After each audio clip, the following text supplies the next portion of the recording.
When we think of coffee, we imagine lush plantations in Brazil, Colombia, Ethiopia, or Vietnam. We think of baristas in buzzing cafes or perhaps a comforting aroma of a morning brew. Rarely do we picture a quiet Swiss town nestled between mountains as a key player in the coffee world. Zug is a small town by most standards, with a population of just over 30,000. Yet Zug, along with Geneva and Winterthur in Switzerland, have emerged as key players in the world of coffee and hold a significant influence over global coffee prices. How did this happen, and why does the power to sway a commodity that fuels billions lie in a place so far from the farms where coffee is grown? So today, let's take a deep dive into the fascinating story of how Switzerland came to control global coffee prices. Geneva, Zug, and Winterthur are commodity trading hubs. Geneva has over 400 commodity trading companies. Zug has 200, and Winterthur is home to Volcafe. Volcafe is one of the world's largest coffee trading houses, responsible for sourcing, distributing, and pricing a substantial portion of the global coffee supply. In fact, 6 of the biggest coffee trading houses are based out of Switzerland. Besides Volcafe, these include Ecom Agro-Industrial, Sucafina, Louis Dreyfus Company, Olam, and Bernhard Rothfuss Intercafe, which is a part of the Newman Cafe Group. Even though not a single gram of coffee is grown in Switzerland, more than 50% of the global coffee is traded from Switzerland. This has led to a concentration of coffee trading power within Switzerland. But how do these trading houses control coffee prices? It's easy to assume that coffee farmers set the price of coffee based on the effort and cost involved in cultivation. But the reality is more complex.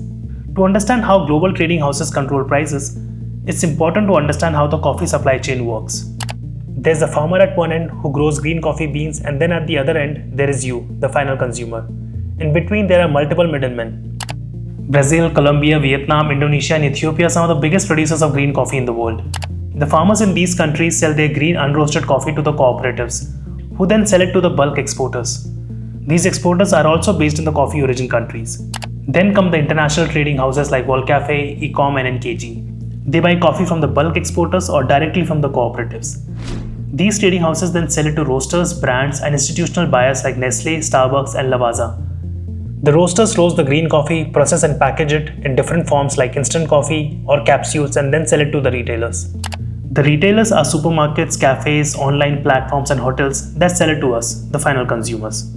Now, coffee is traded on international markets and commodity exchanges, just like gold or oil.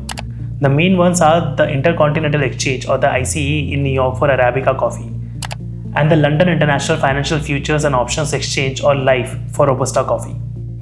Each day, traders from these trading houses bid on the future prices of coffee. The prices go up or down based on multiple factors like the weather in Brazil, political unrest in Ethiopia, shipping delays in Vietnam, or the demand forecasts in the US. The trading houses use these exchanges to manage risk and hedge against price fluctuations through something called as futures contracts. Futures contracts, simply put, are agreements to buy or sell coffee at a set price at a future date. Futures contracts allow buyers and sellers to lock in prices for coffee deliveries months or years in advance. This system is meant to protect both sides from volatile price swings. They're like price insurance to help mitigate the risk of price fluctuations. However, it also means that traders based in Switzerland can influence prices today based on what they speculate will happen tomorrow. For example, if there's a drought in Brazil, traders might bet that coffee prices will rise in the future, and they will buy futures contracts accordingly. This buying activity drives up the current price of coffee globally, even before the actual shortage materializes. In this way, a relatively small group of traders in Switzerland can have ripple effects across the entire supply chain, from Ethiopian farmers to American coffee shops.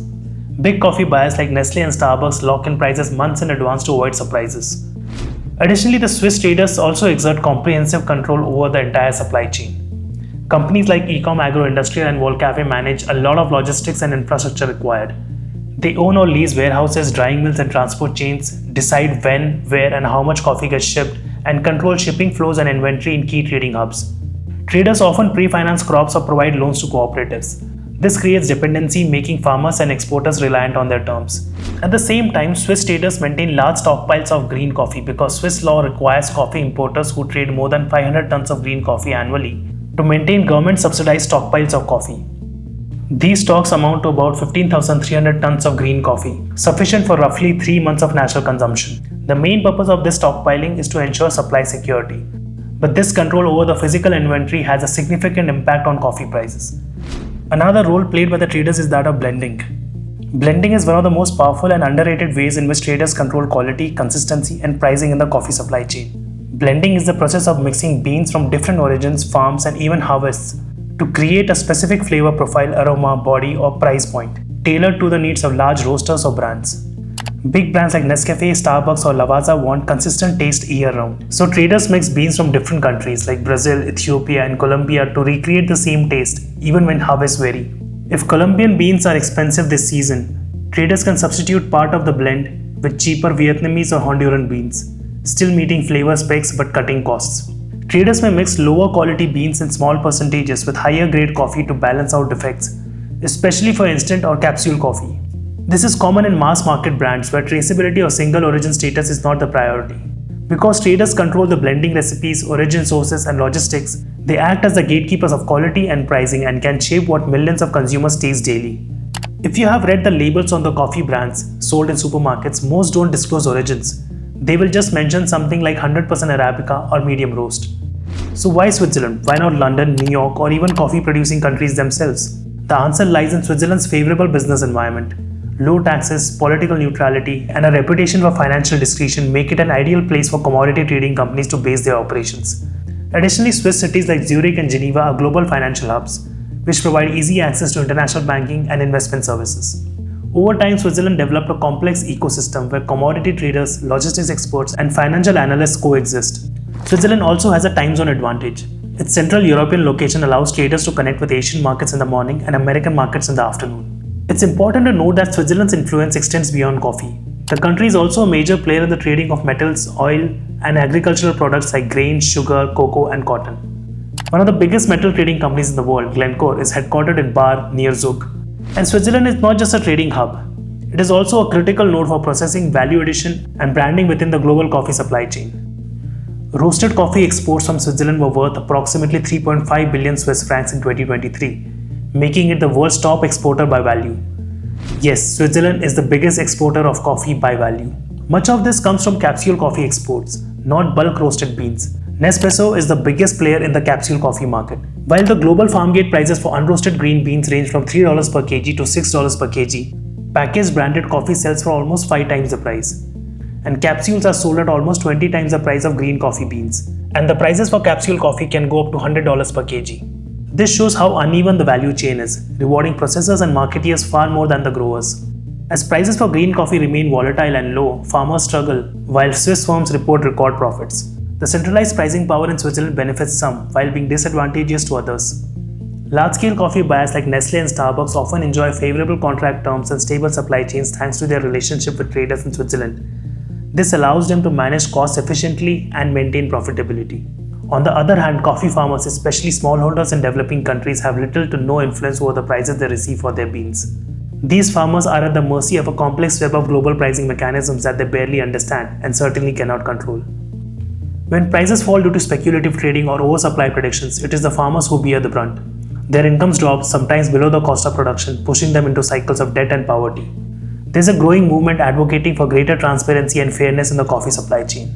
Initiatives like fair trade and direct trade aim to ensure that coffee farmers receive a more equitable share of the profits. However, these initiatives still represent a small fraction of the global coffee trade. The lion's share remains controlled by multinational corporations and traders in places like Zug, Geneva, and Winterthur.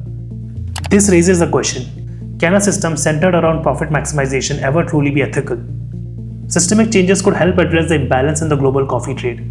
Stronger international regulations, greater price transparency, and mechanisms that include farmers and pricing decisions could lead to a fairer distribution of value. At the same time, consumer choices play a powerful role. Demand for ethically sourced coffee can encourage companies to adopt more equitable practices. It is essential to create a coffee industry that rewards not just those who trade and brand it, but also those who grow it. Technology may offer new ways to level the playing field. Blockchain, for example, can provide end-to-end traceability of coffee beans, from farm to cup. This transparency could empower consumers to make more informed choices and could give farmers more leverage in negotiations.